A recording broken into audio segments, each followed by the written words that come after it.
ജീവിതശൈലി രോഗങ്ങൾ, life style disease വർദ്ധിച്ചുകൊണ്ടിരിക്കുകയാണ്. അത് ഏറ്റവും പ്രധാനം നമ്മുടെ നാട്ടിൽ വർദ്ധിച്ചുകൊണ്ടിരിക്കുന്ന വിവിധങ്ങളായ ഭക്ഷണങ്ങളാണ്. ഒരാൾക്ക് ഭക്ഷണം ഇഷ്ടപ്പെടുന്നത് നാവിലെ രസം മാത്രമല്ല, കാഴ്ചയിലെ സൗന്ദര്യമാണ്. കാഴ്ചയിലെ സൗന്ദര്യമാണ്, നാസാദ്വാരങ്ങളിലെ സുഗന്ധമാണ്. നിറവും മണവും രുചിയും ചേരുമ്പോഴാണ് ഒരു ഭക്ഷണത്തെ ഞാനും നിങ്ങളും ടേസ്റ്റി ഫുഡ് എന്ന് പറയുന്നത്. ഇത് വിപണിയിലുള്ള കച്ചവടക്കാർക്കറിയാം, ഞാൻ അവരെ ആക്ഷേപിക്കല്ല. കസ്റ്റമേഴ്സിനെ അട്രാക്ട് ചെയ്യാൻ തയ്യാറാക്കുന്ന ഭക്ഷണത്തെ കളർ ചേർക്കാൻ അവർ നിർബന്ധിതരാകുന്നു. നാട്ടിൻപുറത്തെ സാധാരണ കണാരേട്ടന്റെ ചായക്കടയിൽ ചായ കുടിക്കുന്ന ആളുകളുടെ എണ്ണം കുറഞ്ഞുപോയി. അവിടെ വൈകിട്ട് ചായയും പഴംപൊരിയും ചായയും നുറുക്കും ബിസ്ക്കറ്റും കഴിക്കുന്ന ആളുകളുടെ എണ്ണം കുറഞ്ഞു. എല്ലാവർക്കും വേണ്ടത് കളർഫുള്ളായ ടേസ്റ്റിയായ ഫുഡാണ്. ഈ ഫുഡിനെയൊക്കെ വൃത്തിയിൽ സംരക്ഷിച്ച് കൈകാര്യം ചെയ്യാൻ നമ്മുടെ ശരീരം ഓക്കെയാണ്. പക്ഷെ അത് തുടർച്ചയായി എല്ലാ സമയത്തും എല്ലാ ദിവസങ്ങളിലും ഇങ്ങനെ നിരന്തരം ഉപയോഗിക്കുന്നതിലൂടെ ശരീരത്തിന് താങ്ങാവുന്നതിലധികം ഹെവി ഫുഡ് എത്തുമ്പോഴാണ് ശരീരം പ്രതികരിക്കുന്നത്. ആ പ്രതികരണമാണ് സിറോസിസായി, കരൾ ഡിസീസായി. ആ പ്രതികരണമാണ് കിഡ്നി ഫെയിലിയറായി നമ്മുടെ മുമ്പിൽ ഹതാശയരായി കിടക്കുന്നത്. ഞാൻ നിങ്ങളെ ഇപ്പോൾ ക്ഷണിക്കുകയാണ്, കോഴിക്കോട് മെഡിക്കൽ കോളേജിലെ കാഷ്വാലിറ്റി വാർഡിൽ ഒന്ന് പോയി നോക്കൂ. നാളെ ഞായറാഴ്ചയാണ്. ഡോക്ടർമാർക്കറിയാം ഏറ്റവും കൂടുതൽ ആക്സിഡന്റ് കേസുകൾ വർദ്ധിക്കുന്നത് സൺഡേസിലാണ്. കാരണമൊന്നുമല്ല, ആഘോഷിക്കാൻ വേണ്ടി ഉല്ലസിക്കാൻ വേണ്ടി ആളുകൾ പുറത്തിറങ്ങും.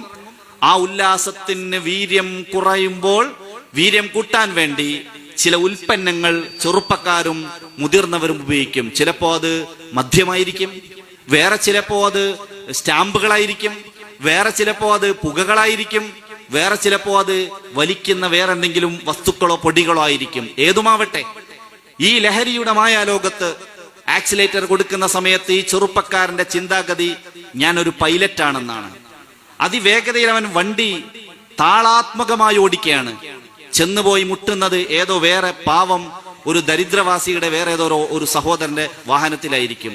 അയാളും അപകടത്തിൽപ്പെടുന്നു. അങ്ങനെ മെഡിക്കൽ കോളേജിൽ സൺഡേസിൽ, ഈവനിങ്ങിൽ വരുന്ന, നൈറ്റിൽ വരുന്ന ഈ ആക്സിഡന്റ് കേസുകളിലെ ഒരു 60% ലഹരി ഉപയോഗിച്ചതിന്റെ പേരില്ല. പടച്ച തമ്പുരാൻ, ദൈവം തമ്പുരാൻ ഒരു മനുഷ്യന് കൊടുത്ത സുസ്ഥിരമായ ആരോഗ്യത്തെ അവൻ ഇഞ്ചിഞ്ചായി കൊല്ലുന്നു. മാറി വരുന്ന ജീവിതശൈലി രോഗങ്ങളുടെ ഒരു പ്രധാന കാരണങ്ങളാണ് ഞാൻ സൂചിപ്പിച്ചത്.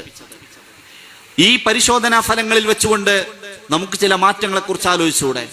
ഡോക്ടർമാർ പറയും, കിഡ്നി പേഷ്യന്റ് ആവുന്ന ആളുകൾക്ക് ശരീരത്തിൽ അമിതമായി കൊഴുപ്പടിഞ്ഞുകൂടി ശരീരത്തിൽ ആവശ്യത്തിന് വെള്ളമെത്താതെ ഡീഹൈഡ്രേഷൻ അതെത്താതെ വരുമ്പോ ശരീരം പ്രതികരിക്കുകയും രക്തം നീരിലേക്ക് മാറുകയും അങ്ങനെ ബ്ലഡിഷായി മാറുകയും ചെയ്യുന്നു. നോക്കൂ എത്ര സങ്കടകരമാണ്. പ്രത്യേകിച്ചും എനിക്ക് ചെറുപ്പക്കാരോട് പറയാനുള്ളത്, സന്ധ്യ കഴിഞ്ഞാൽ, രാത്രി വളരെ വൈകിക്കഴിഞ്ഞാൽ റോഡിന്റെ സൈഡിൽ, ദേശീയപാതകൾക്കരികിൽ എത്രമേൽ കടകളാ ഓരോ ദിവസവും വർദ്ധിച്ചു വരുന്നത്. അവിടെ ധാരാളം വ്യത്യസ്തങ്ങളായ ഭക്ഷ്യപദാർത്ഥങ്ങൾ നിറഞ്ഞാടുകയാണ്. ഭക്ഷണം മനുഷ്യന്റെ ആരോഗ്യത്തിനാണ്. പക്ഷെ ഒരു ഭക്ഷണം കഴിച്ച് മനുഷ്യൻ രോഗാതുരമായ അവസ്ഥയിലേക്ക് എത്തുന്നുണ്ടെങ്കിൽ അതിനേക്കാളും അപകടവും അബദ്ധവും എന്താണ്? ആ അബദ്ധത്തിലേക്ക് വൈകി ഭക്ഷണം കഴിക്കുക, ആവശ്യത്തിന് വെള്ളം കുടിക്കാതിരിക്കുക തുടങ്ങിയ ഒരുപാട് അബദ്ധങ്ങൾ പ്രബുദ്ധരായ മലയാളികൾ ചെയ്തുകൊണ്ടിരിക്കുമ്പോൾ ഇമാതിരി എല്ലാ തിന്മകൾക്കെതിരെയും പ്രതികരിക്കാനുള്ള ഒരു ശേഷിയെക്കുറിച്ചാണ് SOSന്റെ സാന്ത്വനം സംസാരിച്ചുകൊണ്ടിരിക്കുന്നത്. നിങ്ങൾ കോഴിക്കോട് മെഡിക്കൽ കോളേജിൽ പോയി നോക്കൂ. അവിടെ ചുറ്റുവട്ടത്ത് ധാരാളം സന്നദ്ധ സംഘടനകളുണ്ട്, ഭക്ഷണം കൊടുക്കുന്നവരുണ്ട്. പക്ഷെ അതിന് മുൻകൈയാൽ കഴിഞ്ഞ 28 കൊല്ലം മുമ്പ് SOSന്റെ ആഭിമുഖ്യത്തിലുള്ള സഹായി വാദി സലാം അവിടെ പ്രവർത്തിച്ചുകൊണ്ടിരിക്കുന്നുണ്ട്. അവിടെ ഭക്ഷണത്തിന് ക്യൂ നിൽക്കുന്ന ധാരാളം മനുഷ്യരുണ്ട്. അവർക്ക് കടയിൽ പോയി ഭക്ഷണം കഴിക്കാൻ, വാങ്ങാൻ പണമില്ലാത്തത് കൊണ്ട് മാത്രമായിക്കൊള്ളണമെന്നില്ല.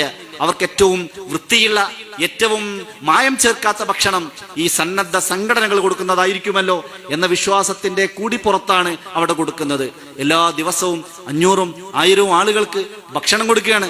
ആവശ്യത്തിനുള്ള ആളുകൾക്ക് ആവശ്യമായ സഹായം ചെയ്തു കൊടുക്കുന്നു. മരുന്നില്ലാത്ത കഷ്ടപ്പെടുന്ന ആളുകൾക്ക് മരുന്ന് കൊടുക്കുന്നു. ഇതെങ്ങനെ സാധ്യമാകുന്നത്? ഇവിടെ SOSന്റെ സാന്ത്വനം പ്രവർത്തകർ അവരുടെ പ്രവർത്തനവുമായി പോകും, വീടുകൾ കയറിയിറങ്ങും. അവര് വീടുകളിൽ വരുന്ന സമയത്ത് നിങ്ങൾ കൈ മടക്കരുത് എന്ന് ഞാൻ പ്രത്യേകം ഓർമ്മപ്പെടുത്തുകയാണ്.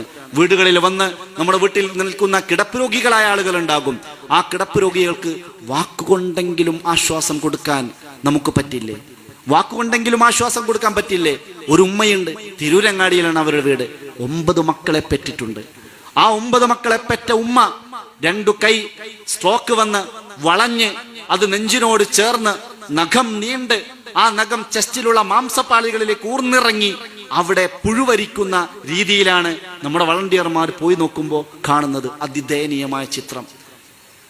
9 മക്കൾ ജീവപാനമായി കുടിച്ച ആ സുന്ദരമായ ശരീരത്തിന് ഈ കൈയൊന്ന് മാറ്റിവെക്കാൻ, ആ കൈയുടെയും ശരീരത്തിലെ ചെസ്റ്റിലുള്ള സ്കിന്നിന്റെയും ഇടയിൽ ഒരു കോട്ടൺ പീസ് വെക്കാൻ ഒരു മകൻ പോലും ഉണ്ടായില്ല, ഒരു മകള് പോലും ഉണ്ടായില്ല എന്നത് എത്ര ദയനീയമായ അവസ്ഥയാണ്.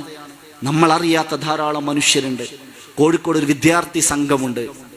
ഏറ്റവും അപ്രീഷിയേറ്റ് ചെയ്യേണ്ട ഒരു സംഘമാണ്. അവരുടെ പരിപാടി എന്താ?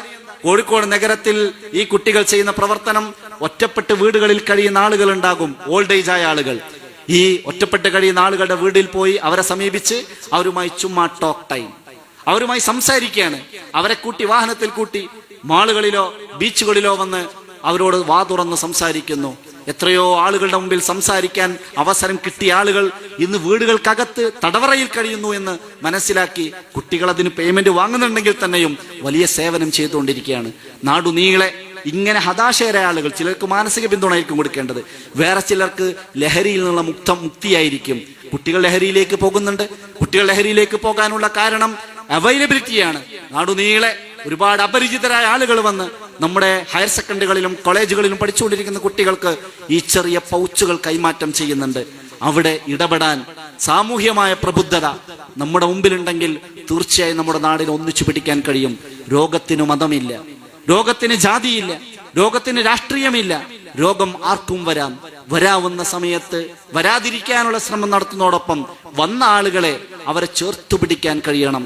നേരത്തെ സൂചിപ്പിച്ചല്ലോ, പ്രവാചകരായ മുഹമ്മദ് റസൂലുള്ളാഹി സ്വല്ലല്ലാഹു അലൈഹി വസല്ലമ തങ്ങൾ ദിവ്യവചനം വഹി ഇറങ്ങുകയാണ്. മലക്ക് ജിബ്രീൽ അലൈഹിസ്സലാം വന്ന് ആദ്യ വചനം ഓതിക്കൊടുത്തു.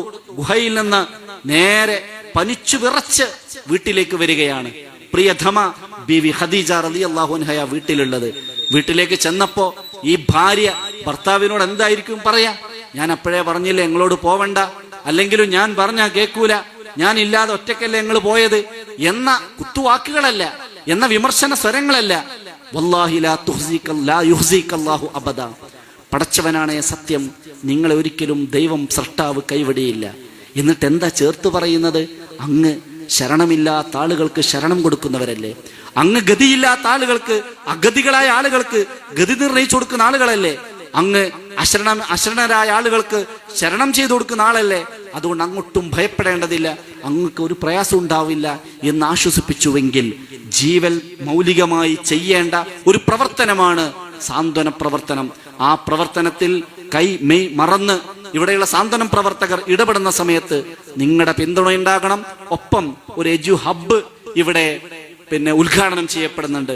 18 വയസ്സ് കഴിഞ്ഞ മുഴുവൻ വിദ്യാർത്ഥികളും നമ്മുടെ union public service commission, Kerala public service commission, അതുപോലെ പ്രൈവറ്റ് ഏജൻസികളിലൊക്കെ തൊഴിൽ രംഗത്തേക്ക് എത്താനും ജീവിതം സുസ്ഥിരമായ രീതിയിൽ കൊണ്ടുപോകാനും ഈ സംരംഭം കാരണമാകട്ടെ എന്ന് അഭ്യർത്ഥിച്ചുകൊണ്ട് SOS നടത്തുന്ന സകലമാന സന്നദ്ധ പ്രവർത്തനങ്ങളിലും ആശ്വാസ പ്രവർത്തനങ്ങളിലും നിങ്ങൾ ഉണ്ടാകണേ എന്ന് ഓർമ്മപ്പെടുത്തി ബിസ്മില്ലാഹിർ റഹ്മാനിർ റഹീം എന്ന വാക്യത്തിൽ ഉദ്ഘാടനം ചെയ്ത് വാക്കുകൾ അവസാനിപ്പിക്കുന്നു.